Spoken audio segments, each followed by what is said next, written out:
राष्ट्रवादी पुन्हा। या ठिकाणी आपल्याला पुरंदरचे भाग्यविधाते आदरणीय बापू या ठिकाणी संबोधित करतात. हे डिपार्टमेंटला सांग जा. फोन नाही जाऊन बोल. जाऊन कोणतरी जाऊन सांग. ए प्रशांत सांग रे.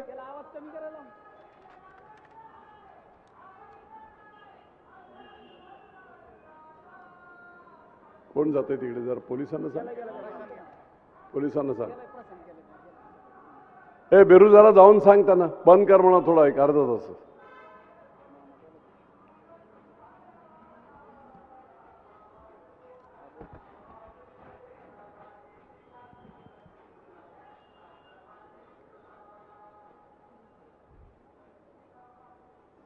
जिल्हा परिषद निवडणुका 2026 आणि त्याचबरोबर पंचायत समिती निवडणुका 2026 या निवडणुकींच्या दरम्यान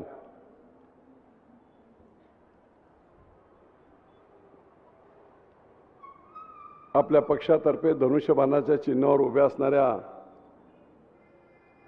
आमच्यासोबत भारतीताई अतुलदादा मस्के आणि त्याचप्रमाणे पंचायत समितीसाठी उभ्या असणाऱ्या रेखाताई नितीन केदारी या दोन्ही आमच्या भगिनींना धनुष्यबाणाच्या चिन्हासमोरील बटणं दाबून आपण प्रचंड बहुमताने विजयी करा हे सांगण्यासाठी आज इथे आम्ही सर्वजण आलेलो.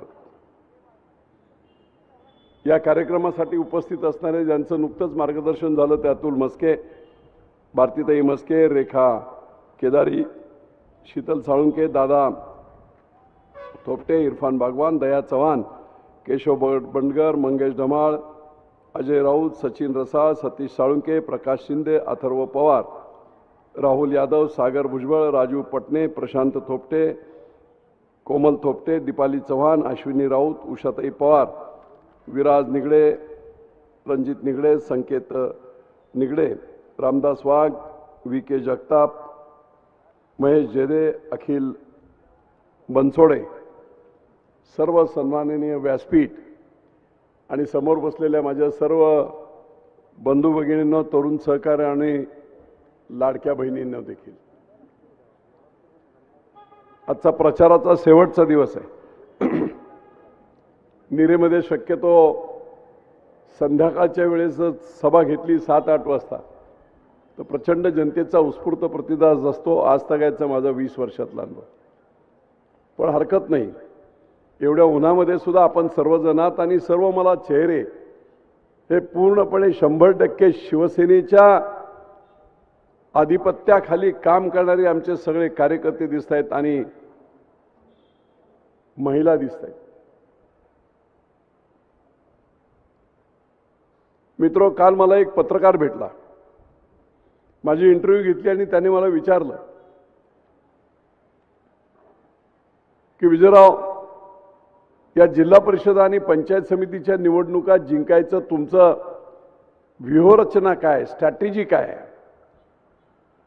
आणि मी त्याला फटकन उत्तर दिलं की बाबा, या निवडणुका जिंकण्यासाठी आमची स्ट्रॅटेजी, आमची व्यूहरचना एकच आहे, 24 तास काम आणि पुरंदरचा विकास, आणि तो निरंतर विकास. निवडणुका आल्यात म्हणून नाही, 12 महिने 5 वर्ष निवडणुका येतात जातात, परंतु 24 तास पुरंदरच्या विकासासाठी झटणारी एक नवीन पिढी ही मी उभी केली आहे. आणि त्यातलाच हा निवडणुकांमध्ये सर्वसामान्य कार्यकर्ते उद्या असामान्य होणार आहेत. भारतीताई 100% जिल्हा परिषद सदस्य होणार, केदारीताई तुम्ही पंचायत समिती सदस्य होणार. त्याचं कारण या शिवसेनेचं, धनुष्यबाणाचं, बाळासाहेबांचं, एकनाथराव शिंदेंचं एक स्वतःचं प्रभावी अशा प्रकारची व्यक्तिमत्व आहेत की ज्याच्या माध्यमातून अख्ख्या महाराष्ट्राला माहीत आहे की शिवसेना एक पक्ष आहे की जो 24 तास लोकांच्या, सर्वसामान्यांच्या दुःखात समाविष्ट असतो. बारीक सारीक गोष्टीत तो काम करत असतो. आणि म्हणून मी निश्चित त्या पत्रकारांना विचारलं, जसा मला तुम्ही प्रश्न विचारला तसा विरोधकांना प्रश्न विचारा. एकाही विरोधकाकडे दाखवायला एक काम देखील नाही. 50 वर्ष सत्तेत राहिला तुम्ही काँग्रेस राष्ट्रवादीचे लोक, त्यातले काँग्रेसचे काल गेलेत कपडे बदलून तिकडे, पण निकरतेपणा तोच. एकही काम दाखवा, एकही काम 50 वर्षातला. त्यामुळे अख्ख्या संपूर्ण पुरंदर तालुक्याला आणि त्याचबरोबर महाराष्ट्राला तो विषय माहीत पडला. उपोषण केलं आपण 8-9 दिवस. त्या उपोषणातून हानी झाली, माझी किडनी गेली. आजही आत्ता डायलिसिस करून रात्री 1 वाजले होत्या आणि म्हणून डायलिसिस सकाळी 7ला गेलो. डायलिसिस करून मी इथे आलोय. काही हरकत नाही. गुंजवणीचं पाणी धरण मी 2.5 वर्षाच्या आत पूर्ण केलं मंत्री झाल्याबरोबर. पुढची पाईपलाईनची 1313 कोटीची ऑर्डर दिली. पण या नतद्रष्ट लोकांनी जे आता भाजपमध्ये गेलेत ना, 5-5 केस केले हायकोर्टामध्ये आणि 2 वर्ष काम अडकून ठेवलं. बरोबर 2019च्या निवडणुकीच्या दरम्यान हायकोर्टाने सगळ्या केसेस बोगस, फॉल्स अँड फ्रिव्हिलस, खोट्या आणि बिनबुड्याच्या आहेत असं म्हणून फेकून दिल्या सगळ्या केसेस. पण वेळ गेला 2 वर्ष, नाही तर कदाचित त्यावेळेसच पाणी आणण्याचं बरंच काम झालं असतं. अशा प्रकारचे नालायक, माझं राजकारण झालं पाहिजे, लोक मेली तरी चालतील, अशा प्रकारचं नालायक काम सध्या ग्राउंड लेवलला असणाऱ्या भाजपच्या लोकांनी केले. भाजपचे वरचे नेते आम्ही मानतो, पंतप्रधानांना मानतो, मुख्यमंत्र्यांना मानतो, सर्व नेत्यांना मानतो, महायुतीत आहोत आपण. पण हे जमिनी लेवल असणारी ही झुरळं त्या सगळ्यांचं नाव खराब करताय.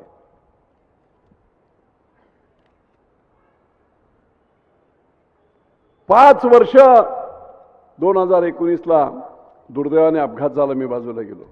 20 जुलै 2020 रोजी गुंजवणीची लाईन जी मी मंत्री असताना वरून केली होती, तोंडल, माहूर, परिंचे, हरणी, वाल्याच्या संपूर्ण 12 वाड्या आणि नंतर राख, ती जी लाईन वरून होती, या चोर लोकांनी 300 कोटीचा भ्रष्टाचार करण्यासाठी तोंडलवरून लाईन जेऊर मांडकी करून राख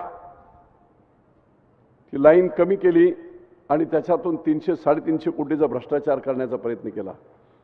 पण वाल्याच्या माझ्या शेतकऱ्यांनी ते अडवलं आणि नंतर मी 1-2 वर्षांतर बघतो की शेतकरी अडवतायत काय, म्हणून जेव्हा जाऊन मी पाहिलं तर ही लाईन 20 जुलै 2020 रोजी माझी त्या आमदारांनी अडवली, वेगळी केली होती, अधिकाऱ्यांनी फ्रॉड केला होता.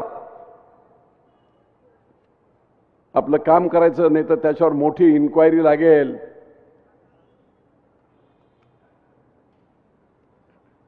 कर्मधर्म संयोगाने आपलं सरकार आलं, मुख्यमंत्री एकनाथराव शिंदे झाले आणि त्यावेळेस सगळ्या गावच्या लोकांना घेऊन मी मुंबईमध्ये सह्याद्री रेस्ट हाऊसवर मुख्यमंत्री आणि सगळे तत्कालीन मोठे अधिकारी या सगळ्यांची भेट घेतली. सगळ्या गावकऱ्यांचे 2-2, 4-4, 5-5 लोक नेले होते आणि मुख्यमंत्र्यांनी सांगितलं ही लाईन जशी होती तशी करताय बापू, चांगलं आहे, पण अजून जरी कुठे या लाईनमधून पाणी देण्याला एखादी वाडी वस्ती राहत असेल तर ते देखील पूर्ण करा. हे पुढच्या 2-4 वर्षाचं काम आहे, परत बाहेरून कुठे पाणी मिळणार नाही असं आमच्या नेत्याने सांगितलं. आणि म्हणून ती लाईन पुन्हा वरून केली गेली आणि आता तिची किंमत झाली 1882 कोटी. त्यालाही मान्यता दिली. 3 उपसा सिंचन भोरच्या धरून त्याला मान्यता दिली गेली आणि पुढच्या 1-2 मीटिंगमध्ये आता त्याला मंत्रिमंडळाची मान्यता होत पुढचं काम चालू आहे. 5 वर्षात या नतद्रष्ट माणसाकडून 1 इंच लाईन झाली नव्हती, 1 इंच. 7-8 महिन्यात आपण 23 किलोमीटर लाईन पूर्ण केली आहे, 23 किलोमीटर. मायनर सुद्धा काम करायचं सुरुवात झालं. याला काम म्हणतात, याला विकास म्हणतात. तुम्ही सांगा ना, तुम्ही काय केलं गेल्या 5 वर्षात? काय केलं नव्हे, 50 वर्षात काँग्रेस राष्ट्रवादीने कोणचं असं मोठं काम केलं? ते पुरंदर उपसाचं 99ला पास झालेलं काम युती सरकारच्या काळात ते देखील सडवून ठेवलं होतं. कदाचित मी आमदार झालो नसतो तर आजही पुरंदर उपसा पूर्ण झाली नसती. आणि म्हणून आता त्या पुरंदर उपसाच्या जीवावर ज्या सुपे गाव, ज्या पिसरोई गावामध्ये यात्रेच्या वेळेस एप्रिल मेला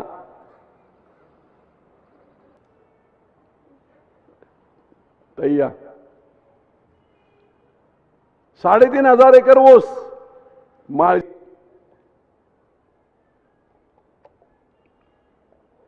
पिकअप मध्ये बसायच्या आणि मजुरी करायला खाली येवत आणि शेतीच्या जोरावर आणि या पाण्याच्या जोरावर आमच्या शेतकऱ्यांनी ऐकलं तर ते सांगा ना.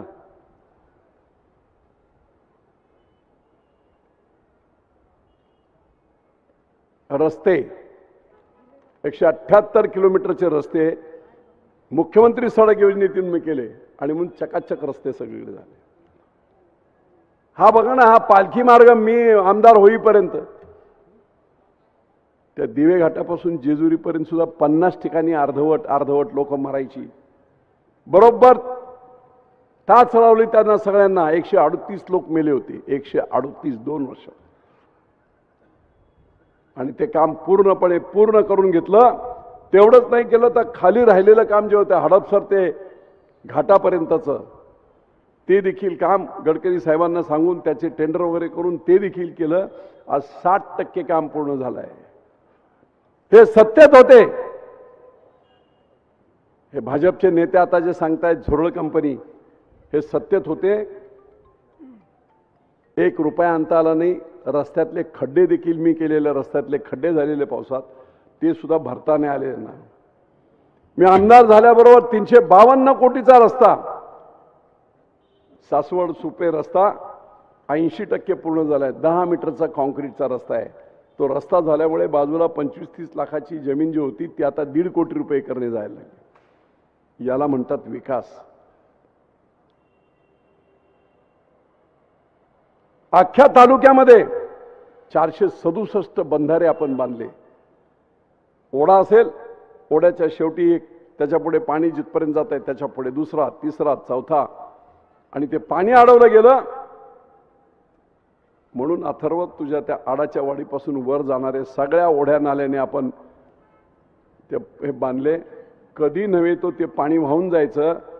तिथली मुलं, त्या बाल्ल्या आणि परिसरातली मुलं उन्हाळ्यात त्या तलावामधून त्या सिमेंट बंधाऱ्यातून पोहताना मी पाहिली.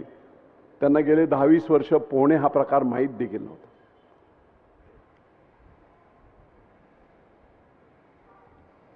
जेजुरीचं ग्रामीण रुग्णालय आपण उभं केलं. मस्तानीच्या पडक्या वाड्यात आमचं तहसीलदारचं ऑफिस होतं.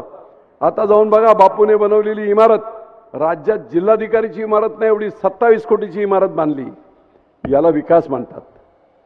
पंचायत समितीची इमारत नवीन बांधली, याला विकास म्हणतात. अरे रेस्ट हाऊस होतं, मला आठवत आहे 2008 साली लग्न सोहळा होता आणि भुजबळ साहेब माझ्या त्या लग्नाला प्रमुख पाहुणे म्हणून आले होते. 2008 सालची गोष्ट. सामुदायिक व्यासपीठ, 2 छोट्या छोट्या छाबड्या रूम होत्या त्याच जागेवर. आणि आता भुजबळ साहेबांना इथे बसवायचं कसं, कारण सासवडला त्यावेळेस माझंही घर नव्हतं. बसले तिथे टेम्पररी, इकडून तिकडून AC आणून बसवलं. पण माझ्या मनात ती खंत होती. आता जाऊन बघा, ते पाडून टाकलं मी आणि त्या ठिकाणी पुण्यामध्ये जसं VIP रेस्ट हाऊस आहे सेम तसंच रेस्ट हाऊस बांधून तयार आहेत. आता जातात येतात सगळे.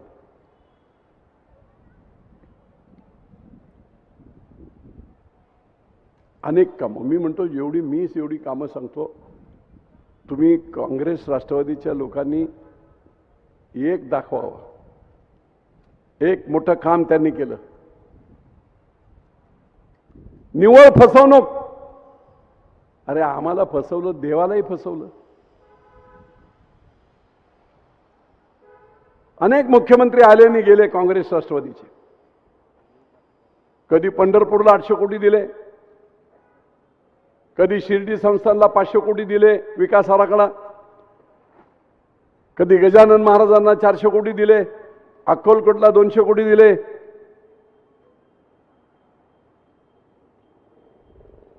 अंबाबाईच्या इथे 100-200 कोटी रुपये दिले. नरसिंहाच्या वाडीला पैसे दिले गेले. पण संपूर्ण महाराष्ट्राचं कुलदैवत असणारं तुमचं आमचं पुरंदरचं खंडोबा देवस्थानला 1 रुपया देण्याची मानसिकता यांच्याकडे नव्हती. दिलं नाही, त्याला बापूला जन्म घ्यावा लागला, बापू मंत्री झाला आणि म्हणून 349 कोटीचा आराखडा मी तो बनवला. त्यातले 109 कोटीचं काम पूर्ण देखील झालं. कशाला मत चाटायचं कशाला बारामतीला?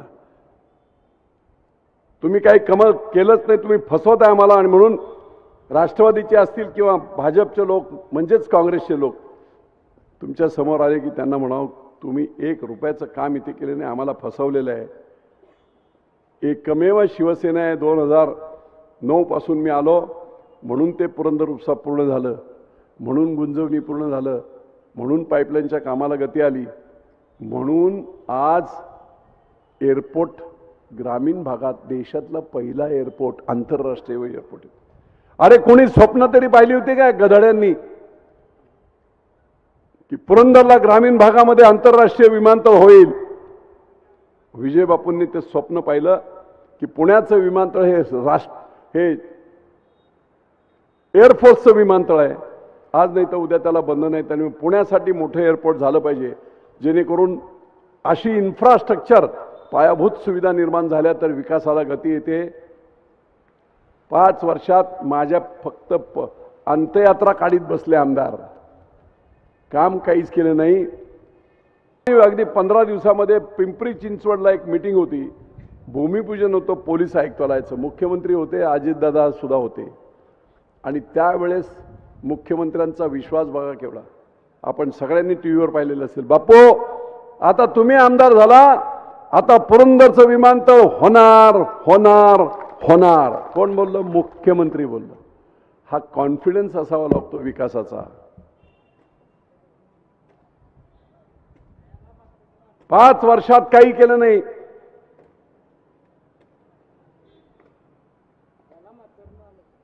सहा महिन्याच्या आत 3000 एकर जमीन शेतकऱ्यांनी मोजून दिली. पुढच्या महिन्यात 1.5 महिन्यात काम सुरू होईल.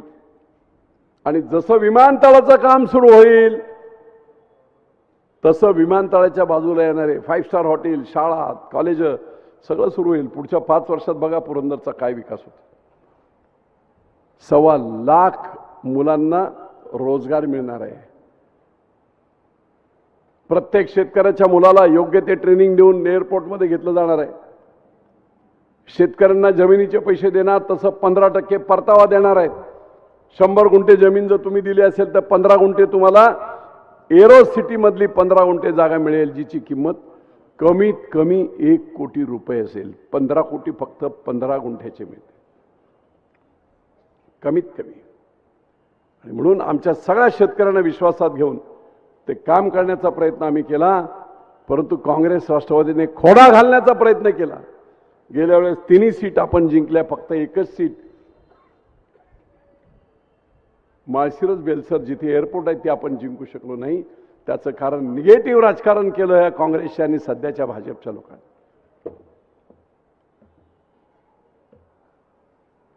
आता गावागावातून काय करतायत? चला दर्शनाला, चला अंबाबाईला, चला आणखी कुठे.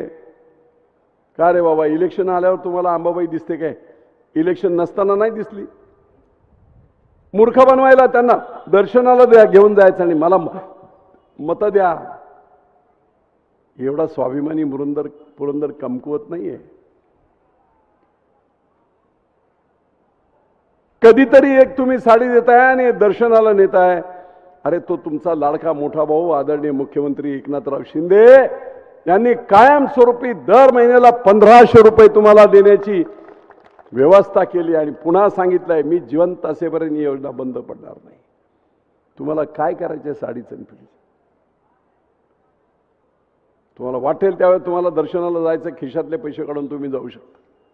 बारकाईने या गोष्टी केल्या आणि आज लाडक्या बहिणींचे पैसे अनेक गोरगरीब महिलांना औषधासाठी कामाला येत आहेत. अनेक उदाहरणं मी पुरंदरमध्ये सुद्धा तशी पाहिली. का 70 वर्ष काँग्रेस राष्ट्रवादीचं सरकार होतं, का जमलं नाही तुम्हाला? वर्षाला 1500 रुपये महिना म्हणजे किती होते? 1500 रुपये महिना म्हणजे वर्षाला सगळ्या लाडक्या बहिणींना मिळून 46,000 कोटी रुपये होतात. किती? 46,000 कोटी. एकनाथराव शिंदे मुख्यमंत्री झाले नसते तर कदाचित हे धाडस कोणत्याही मुख्यमंत्र्यांनी केलं नसतं, हे वास्तव आहे. आणि म्हणून तुम्ही घाबरायचं कारण नाही. दर्शनाला गेला असेल किंवा आणखी काय कोण दोन चार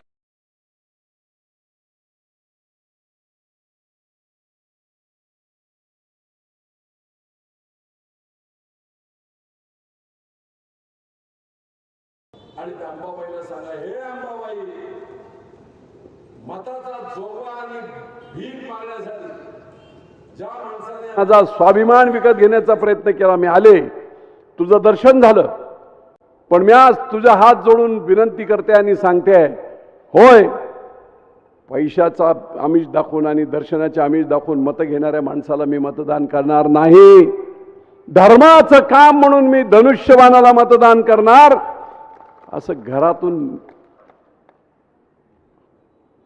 ठरवून निघा आणि धनुष्यबाण आणू, मतदान करा.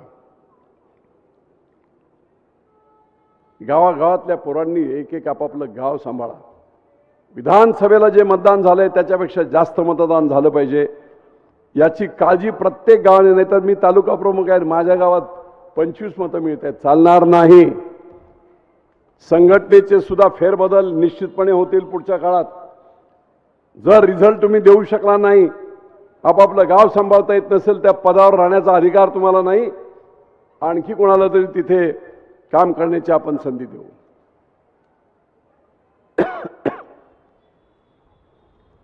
किती कामं सांगू तुम्हाला मी. हजारो कोटीची कामं केली. उद्या हा 7 गावामध्ये एअरपोर्टमधून 10,500 कोटी शेतकऱ्यांच्या खात्यात येणार आहे. 50,000 कोटीचा एअरपोर्ट आहे. कोणी सिमेंट विकेल, कोणी टॅक्सी चालवेल, कोणी रूम बांधेल, कोणी काय करेल.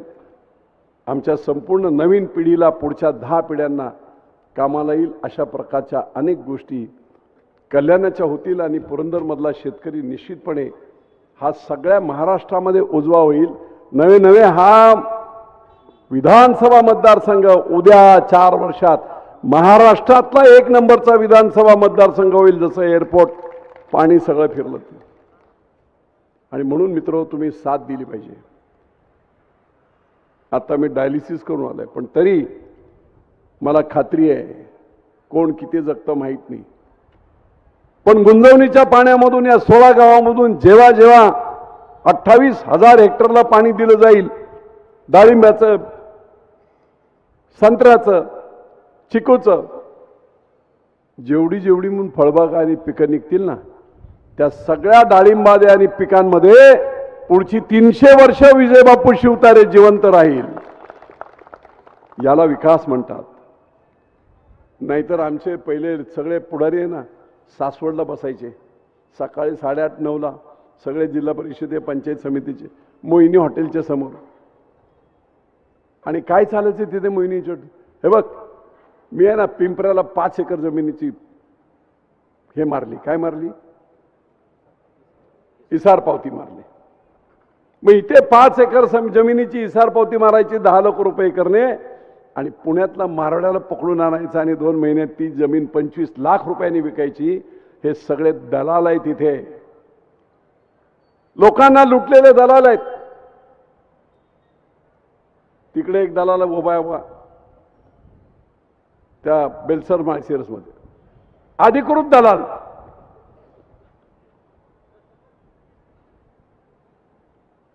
दुसरा तिथे उभा आहे, आजोबा एका पक्षात, बाप एका पक्षात, पोरगा एका पक्षात. काही संबंध नाही, फक्त ठेकेदार आहे. माझ्याकडे पैसे आहेत म्हणून 25 वर्षाचं पोरग जिल्हा परिषदेला उभं राहतं. काय संबंध तुमचा?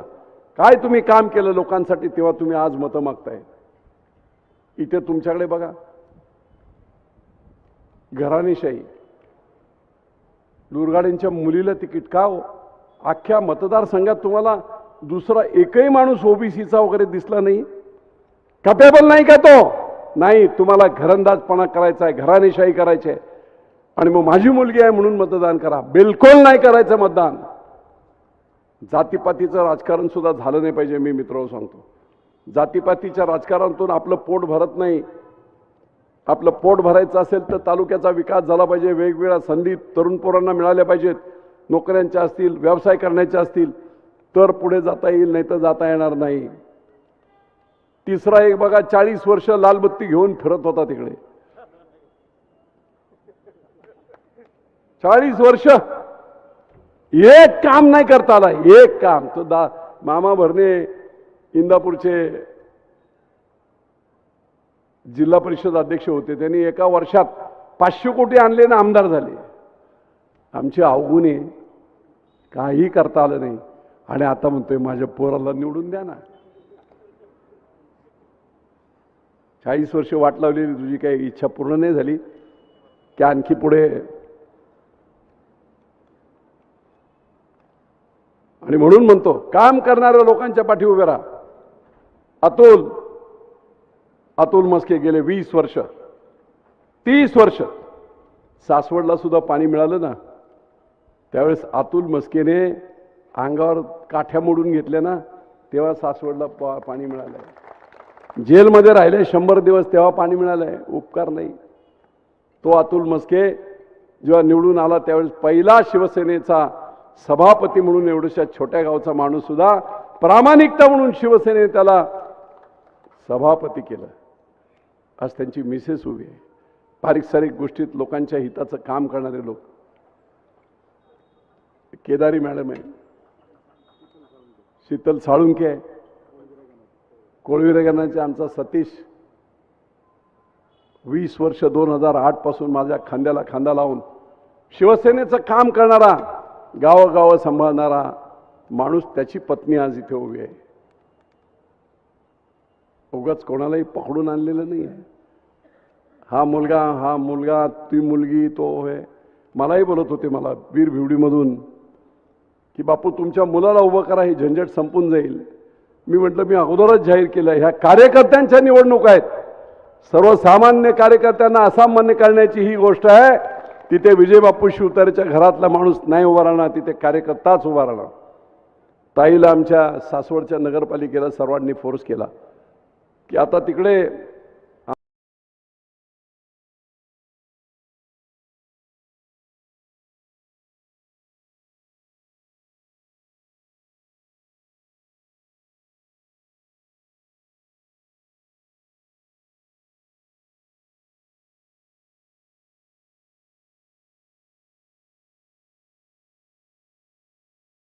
आनंदी काकी आहेत, ताईला उभं करा म्हणजे निश्चितपणे आपण जिंकू. म्हटलं जिंकू की न जाऊ द्या. पण मी सचिन भोंगळेला आम्ही सगळ्यांनी शब्द दिलाय. ओबीसी समाजाचा एक माणूस आहे, पण दिलेला शब्द आहे तो पाळला पाहिजे. ताईला सांगत होते, पण मी म्हटलं ताई निवडणूक लढवणार नाही. जे निर्णय झालाय तोच सचिन भोंगळे निवडणूक लढवेल. आणि सर्वसाधारण सीट असताना त्या सासवडच्या महत्वाच्या नगरपालिकेवर एक ओबी समाजाचा ड्रायव्हरचा मुलगा आपण दिला, सचिन भोंगळे. ही शिवसेना आहे. तुम्ही काय सांगता? आणि म्हणून मित्रो, इथे हा समाज तो समाज याच्या पलीकडे जाऊन धनुष्यबाणाला मतदान करा, बाळासाहेबांच्या विचारांना मतदान करा. निश्चितपणे विजय आपलाच आहे. पण मेहनत 2 दिवस केली पाहिजे सगळ्यांनी. गावोगाव सांभाळा. महिलांना सांगतो, लाडक्या बहिणींना, त्या लाडक्या भावाने एवढं मोठं काम तुमचं केलेलं आहे. नेहमी मी उदाहरण सांगत असतो. धर्मशाळा झेंडेवाडी जेजुरीने वाल्ले येथे जैन समाजासाठी करावे ते चालत येतात सगळी माणसं. आणि घाट चढून आल्यानंतर थकलेले असतात, म्हणून तिथे विसावा काहीतरी असावा. निश्चितपणे याच्या बाबतीतला निर्णय पुढच्या महिन्या 2 महिन्यामध्ये घेतला जाईल. जागा मिळाली पाहिजे. जागा मिळाली, जर जैन समाजाने कुठून जागा घेतली 1-2 गुंठे तर बांधून मी देतो. पण तिथे जागा मिळणं खूप महत्त्वाचं आहे. निश्चितपणे आपण ते देखील काम करण्याचा प्रयत्न करू. इथे संमिश्र लोक आहेत सगळे. मी सगळ्यांना आवाहन करतो की जातीपातीच्या राजकारणाच्या पलीकडे जाऊन माणुसकी म्हणून जी माणसं तुम्हाला काम करतील, जी माणसं तुमचं काम करतील, त्या शिवसेनेच्या लोकांना प्रचंड बहुमताने निवडून द्यावं. लाडक्या बहिणींची अनेक उदाहरणं आपण बघतोय की आयुष्याच्या 22 वर्षापर्यंत आईवडिलांच्या घरी निस्वार्थ सेवा, त्याच्यानंतर नवऱ्याच्या घरी निस्वार्थ सेवा, काही अपेक्षा नाहीत. मुलं झाली, मोठी झाली, शिक्षण झालं, लग्नासाठी त्यांच्या आग्रह धरला, देवाला पाया पडले, सगळं झालं आणि 65व्या वर्षी जर पंढरपूरला जायची इच्छा एका माऊलीला झाली तर तिला नवऱ्याच्या पुढे किंवा लहान मुलाच्या पुढे हात पसरावा लागतो. मूडमध्ये असतील तर चांगलं बोलतात, नसतील तर हेडफेड करतात. काय त्या माऊलीला वाटत असेल 65 वर्षाच्या की मी पूर्ण आयुष्य समर्पित भावनेने यांच्यासाठी दिलं आणि एवढीशी माझी इच्छाला सुद्धा ते करतात. बरोबर हेच आम्ही ओळखलं आणि त्या 1500 रुपयामधून स्वाभिमानाने आमच्या महिला जगायला लागल्या. कित्येक घरातल्या, मोठ्या घरातल्या महिला आहेत, आयुष्याच्या 60-65व्या वर्षापर्यंत बँकेचं खातंच नव्हतं. आता लाडक्या बहिणीमुळे खातं उघडलं, ही वस्तुस्थिती आहे. आणि खातं उघडल्यानंतर नवरा हळूच बोलतो, आले का रे पैसे 1500 रुपये आले का? मला तर एक भगिनी भेटली, म्हणजे बापू मी लय हुशार आहे. मी काय करते, मला निरोप आला, मला मेसेज आला की त्या क्षणाला मी डिलीट करून टाकते.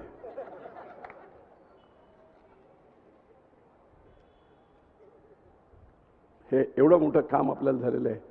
त्यामुळे साडीच्या चक्करमध्ये, देवदर्शनाच्या चक्करमध्ये कोणी आणखी काय पैसे वाटेल, काय करेल, एकदम स्ट्रिक्ट राहा.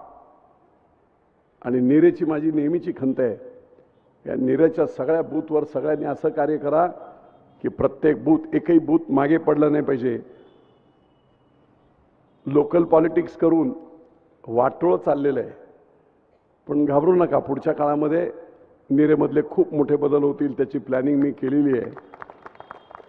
आणि निव्वळ कोणीतरी 1-2 कुटुंब अख्ख्या नीरेला आणि सर्वसामान्य माणसाला दाबून ठेवतात, तो प्रकार होणार नाही.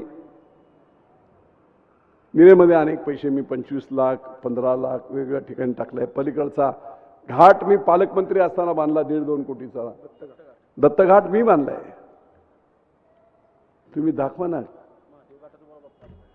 हा, अगोदर घेतलाय महादेव घाटाला सुद्धा. आणि म्हणून या गावातील सर्व नागरिकांचा माझी विनंती आहे, काही लोकांना मी फोनवर सुद्धा बोलणार आहे, पण निश्चितपणे येणाऱ्या काळामध्ये आपण प्रत्येक गावागावामधून राख. आता रणवरे आले इकडे, बाळासाहेब, 1 नंबरची मतं, एकदम डिपॉझिट जप्त झाली पाहिजे समोरच्यांची, असं काम करा. काही काम नाही, हे नाही, माझ्या मुलीला तिकडे तो गंगाराम बोलतो माझ्या मुलीला द्या. आणि म्हणून कार्यकर्त्यांची निवडणूक आहे. कार्यकर्त्यांना निवडून देण्यासाठी आपण सर्वांनी धनुष्यबाणाच्या चिन्हासमोरील बटणं दाबून प्रचंड मताधिक्याने या दोन्ही उमेदवारांना, तिन्ही उमेदवारांना प्रचंड शक्तीने, प्रचंड मताधिक्याने निवडून द्यावं, अशा प्रकारची विनंती मी आपणास करतो आणि आपली रजा घेतो. जय हिंद, जय महाराष्ट्र.